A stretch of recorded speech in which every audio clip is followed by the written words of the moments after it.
Imagina una estructura de madera de 20 metros de altura. Seca como el pergamino. Habitada por 1000 personas en un espacio diseñado para 100. El 18 de julio del año 64. Roma no era una ciudad. Era un reactor térmico esperando una chispa. La brecha de curiosidad técnica aquí no es el fuego en sí, sino porque el sistema de contención más avanzado de la antigüedad falló de forma absoluta. Roma olvidó cómo construir muros que detuvieran el calor. Y en su lugar, construyó acelerantes. El gran incendio no fue un evento aleatorio. Fue una consecuencia inevitable de la arquitectura de alta densidad y baja resiliencia. Un fallo sistémico donde la logística de agua, la estructura de los materiales y la psicología de las masas colapsaron en una tormenta de fuego perfecta. Estamos analizando el suicidio tecnológico de un imperio que sacrificó la seguridad estructural por la escala urbana. Donde la entropía de la información entre los vigiles y el mando central permitió que una chispa en el circo máximo se convirtiera en un evento de extinción urbana. Roma no se quemó por culpa de un emperador. Se quemó porque su diseño era matemáticamente insostenible. El sistema urbano de la Roma imperial operaba bajo una lógica de crecimiento exponencial sin amortiguadores de seguridad. Las insulae, los bloques de apartamentos de la época, eran sistemas de almacenamiento de biomasa, construidas con armazones de madera y rellenas de cascote y paja. Estas estructuras presentaban una carga de fuego que superaba los límites de cualquier capacidad de extinción manual. Desde la teoría de sistemas, Roma era un sistema acoplado de forma rígida. Una falla en un nodo. Una cocina volcada en una tienda de aceite. Se propagaba instantáneamente a los nodos adyacentes debido a la falta de espacio entre edificios. El coeficiente de transferencia de calor en las calles estrechas de la subura actuaba como un túnel de viento, creando un efecto chimenea que succionaba el oxígeno de las plazas abiertas. La entropía de la información en este sistema era crítica, los protocolos de comunicación de los vigiles. El cuerpo de bomberos romano. Dependían de señales visuales que quedaron cegadas por el humo en los primeros 60 minutos. El sistema perdió su capacidad de autopercepción. Y cuando el mando central quiso actuar, el incendio ya no era un fuego. Era un sistema meteorológico autónomo. Ampliemos el análisis sobre la física de los materiales en la Roma del siglo I. El uso de la madera de abeto y pino para las vigas de carga introducía un vector de colapso térmico predecible. A diferencia del roble, estas maderas resinosas tienen una temperatura de ignición baja y una velocidad de propagación de llama extremadamente alta. Cuando una ínsula entraba en fase de flashover, la energía liberada era tal que el calor radiante precalentaba los edificios al otro lado de la calle hasta su punto de autoignición. Esto se conoce en ingeniería de incendios como propagación por radiación de cuerpo negro. En este punto, el sistema ya no necesitaba el contacto directo de las llamas para expandirse. La entropía de la información técnica aquí reside en que los arquitectos romanos conocían el hormigón puzolánico. Pero por una cuestión de márgenes de beneficio. El sistema económico incentivaba el uso de materiales inflamables en los estratos pobres. Una ventaja competitiva para los constructores que se convirtió en una sentencia de muerte para el sistema global. Analicemos la física del colapso de las insulae bajo estrés térmico. El mortero romano, aunque revolucionario por su uso de puzolana, no estaba diseñado para resistir la expansión térmica diferencial de los marcos de madera internos. A los 500 grados centígrados, la madera pierde su integridad estructural. Pero antes de quemarse, se expande, fracturando el revestimiento de piedra desde adentro. Esto generaba un colapso en cascada, el piso superior caía sobre el inferior, creando una pila de combustible precalentado que aceleraba la combustión. Clínicamente, podemos observar que la densidad de población de Roma, que superaba los 100.000 habitantes por kilómetro cuadrado, actuaba como un multiplicador de la tragedia. La evacuación falló porque las vías de escape eran también las chimeneas del incendio. El comportamiento humano en este entorno se rige por la ley de la mínima resistencia. Pero en Roma, todas las salidas estaban bloqueadas por la propia arquitectura del imperio. El sistema social de Roma, basado en el alquiler abusivo y la construcción barata, había creado un entorno donde el desastre era el estado natural latente. La logística de extinción de los vigiles merece un escrutinio técnico. Utilizaban una bomba de pistón de doble acción inventada por Ctesibio.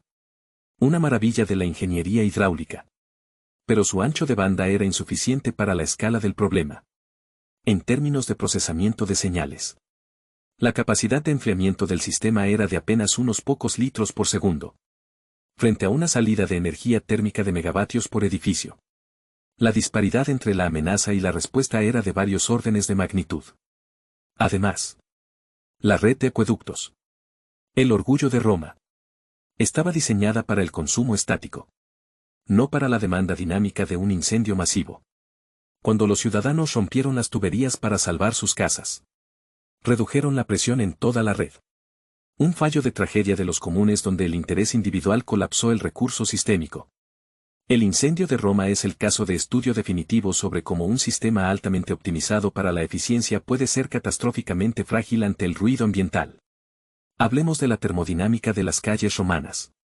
Debido a la anchura de apenas 2 o 3 metros en los barrios populares, el incendio creó lo que hoy llamamos convección forzada. El aire caliente ascendía con tal fuerza que creaba zonas de baja presión a nivel del suelo, succionando aire fresco desde la periferia. Esto alimentaba el fuego con un flujo constante de oxígeno, convirtiendo a Roma en un alto horno a escala urbana. La temperatura en el centro del incendio probablemente superó los 1100 grados centígrados, fundiendo el bronce de las estatuas y convirtiendo el mármol en cal viva. Clínicamente, el sistema de defensa de la ciudad fue aniquilado por su propia morfología. Los muros que debían proteger a los ciudadanos se convirtieron en los conductores del calor. Roma olvidó que la piedra no es un aislante absoluto, y que bajo suficiente estrés térmico, incluso el imperio más sólido se comporta como un fluido. Observando la reconstrucción post-incendio iniciada por Nerón, vemos el primer intento histórico de reducir la entropía urbana mediante regulaciones técnicas. El nuevo código de edificación prohibía las paredes compartidas. Exigía el uso de piedra de Gabii y alba, materiales con mayor resistencia al fuego, y limitaba la altura de los edificios. Fue un intento de desacoplar el sistema, de introducir cortafuegos físicos y legales. Sin embargo, la psicología de la retención del poder nos dice que estas reformas fueron vistas como una ventaja competitiva del Estado sobre los propietarios privados. La reconstrucción no fue solo un acto de urbanismo. Fue una reconfiguración del control social. Nerón utilizó el desastre para resetear el sistema, eliminando la complejidad orgánica de la vieja Roma para imponer una estructura de cuadrícula más fácil de vigilar y defender. Pero el daño tecnológico ya estaba hecho. Roma había demostrado que su escala era su mayor debilidad. Y el conocimiento sobre cómo construir de forma segura se volvió un secreto de Estado, perdiéndose gradualmente a medida que la entropía política devoraba al imperio. Evaluemos el impacto a largo plazo en la resiliencia del imperio. El incendio destruyó 10 de los 14 distritos de la ciudad, provocando un colapso financiero inmediato por la pérdida de activos inmobiliarios y la necesidad de devaluar la moneda para financiar la reconstrucción. Este es un ejemplo clásico de cómo un fallo en el sistema físico, el incendio, se traduce en un fallo en el sistema económico, la inflación. La entropía de la información se manifestó en la incapacidad del Estado para gestionar las reclamaciones y la redistribución de tierras. El error de diseño original de la ciudad se convirtió en una carga económica que Roma arrastraría por siglos. La fragilidad del sistema urbano no era solo una cuestión de madera y piedra. Era una cuestión de flujo de capital. Al quemarse el núcleo logístico del mundo, el sistema imperial perdió su inercia. Y aunque Roma fue reconstruida, nunca recuperó la estabilidad sistémica previa al año 64. El colapso de Roma en el año 64 nos deja una lección de ingeniería que resuena hasta hoy. Todo sistema complejo que ignora los límites físicos de su entorno en favor de la expansión ilimitada está construyendo su propio incendio. La entropía de la información técnica.